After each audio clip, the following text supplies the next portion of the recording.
Hello again and welcome to another edition of Suds and Country. Hi, I'm Herb Suds and welcome to the show, my friends. I'm standing here on basically the main street of the historic village of Allaire. And next to me is Todd, who's, he's going to tell us about the activities of the village and the main street and what's going on here. Todd, how you doing? I'm doing fine. How you doing? I'm doing okay. Explain to everybody what Allaire Village is.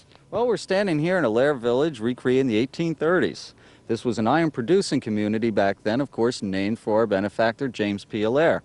And as you mentioned, we are on the main street. Of course, our general store behind us, the beautiful sycamores, which were planted by Mr. Allaire in the 1840s, line this main road. I've been involved here for several years. I'm the special assistant to the executive director, which entails many different functions here within the village. And what your function is dressed up as, you're in character most of the time? I'm in many different characters. Today we're just walking around. I'm dressed as one of the managers here. What we do at this village, of course, is what we call living history. Reenactments throughout the year, of course. Many of us dress up and interpret, if you will, the history that occurred here in the 1830s. Okay. Now standing behind us is basically where the people would come into the village, right? The barn and the carriage house? Well, as you can see behind us, yes, this is the entranceway to the village back about 150 years ago. And yes, we do have the barn there, which of course the animals were located, and the carriage house, which of course people caught their coaches and stages out and within the town. So basically a bus stop, if you will, of the 1830s. The carriage house is called a bus stop of the 1830s. I like that, Todd. I like that very much. All right, we're going to walk around, maybe go over to the carriage house, go to the barn. Well, Todd, we'd reached the carriage house as we said we were going to do. And tell us about the carriage house. Well, here we are at the carriage house, as I mentioned kind of humorously, the bus stop of the 1830s. And indeed it was. As you notice, it's a very large building. Mr. Allaire would have kept his personal ride here, and of course coaches, stagecoaches would have come and gone from this site. If you look inside here, which we'll probably take a look in a moment, we have a couple items here. Basically from the 1890s, believe it or not, what we call a Brewster wagon. It's a large wagon, sort of a local bus, if you will. And of course a private coach, again from the 1890s. All right, we're in the carpenter shop here at Allaire Village, and Mac is a carpenter. And Mac, tell us what you do here today and what the purpose of the carpenter shop was back 150 years ago. Well, today, Herb, we interpret what the carpenter shop was 175 years ago. This was a pattern shop. I think you probably recognize these two shapes, don't you? Irons. Irons. Well, one of them is an iron and the other one is a wood iron. So this would be the pattern for a device of that sort. So to create those, these men were very skilled. They were master craftsmen and pattern makers. That was their chore. Machines and tools that you see here pretty well represent what this shop might have looked like in those days.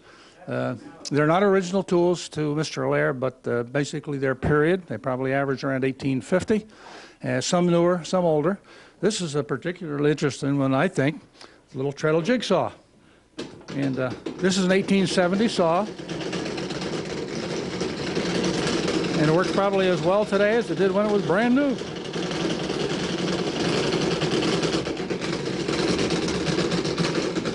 Now, understandably, it's got a few spare parts, but, you know, you will too when you get to be that age. Sure enough. So, isn't that why we call them jigsaw puzzles? There you go. Look at that. So, of course, we entertain the children and some of the visitors who probably their grandmothers remind themselves of the old sewing machine, sure. But the jigsaw came about 75 years earlier, and not even in this country. It was patented in England back in the 1770s. So here we are 100 years later. And it works very well. So this is the kind of thing, we're not here to entertain, but to interpret, to explain, and to give the people a feel of what it might have been like. Educate is the word. All right, life in the 1830s, yeah, a little different. Thank you, Mac. Appreciate it. Okay, we're here at Allaire Village, and we're in the wheelwright shop, something brand new here at the village, and Dexter is a wheelwright man. Dexter, tell us about what we're doing here and what your position here is. Well, at the present time, what we're doing is we're roughing out the log so that we can use it to make a hub for the center of the wheel.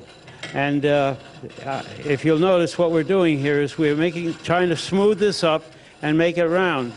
Obviously, when you have a log, it's not concentric, so therefore we have to smooth it down like this, and this is the way this is done. All right. Now, what kind of wood is used for hubs? Usually elm. Why is elm? Is elm tough wood? Elm is a very hard wood. It has a very we call it a crazy grain, but it is resistant to splitting when you drive home the spokes in the hub. All right, we're going to head over there as soon as I meet Keith. Okay. All right. Excuse me for 1 second. Keith, what's your position here? I'm here turning the wheel. That's my position. This is your position, making this, well, actually, here's a wheel, making it, you're spinning off a wheel. Wheel making a wheel. Wheel making a wheel. Isn't that was clever the way they did in the old days. Yes, it is. Well, welcome to the show, and continue spinning here, because Dexter and I are going to go over and see what the finished product looks like. Now what we have here is we have the hub right here, and if you'll note, it has a hole in it. We call this broaching. Actually, the hole is a mortise, and on this end of the spoke, this part here is called a tenon. Now, when we make a wheel, we mount it on this bench. We put the tenon into the mortise, and then we use a mallet, and this is driven home. And that will hold in there so that we can measure this all out, make the wheel totally perfectly round, and then we fit the felloes to the spokes. Fellows is the metal part. No, that's the wooden part. It's the wooden part that joins these all together, and then we put the tire on it. That's the metal part. Okay. All right. Interesting. There's a lot of parts to a wheel. Yes, sir, there are. Now, you make all these spokes in the shop? Yes, sir, we do. We make the spokes. In this day and age, we can buy them as finished, but we would prefer to make our own in the way that they did it before. Same wood is used for the spokes? No, sir, that would be ash or hickory. In this particular case, the rim would be either ash or hickory, but the two wouldn't match. It has to do with compression strength of the wood. I'm going to let that one go there. Thanks, Dexter. Appreciate it. You're welcome, and do come back and see us again. Okay. Well, Todd, we're wrapping the show up here, this edition of Suds and Country, at Mr. Allaire's home. Tell us something about it. Well, here we are at Mr. Allaire's home. This was not his permanent residence until he retired in the early 1850s. Up until then, he would bring his family down from New York City and stayed here extended periods of time, but again, was not a permanent residence until the 1850s. We have Laura Hughes here, another one of our interpreters, and I'd like to turn it over to her. She can answer a few questions about the house. Tell us about the house, Laura, what's in it, and what people can expect when they come visit Allaire Village. Well, when you come into this home, you do see a house decorated as an upper-class family home in the 1850s.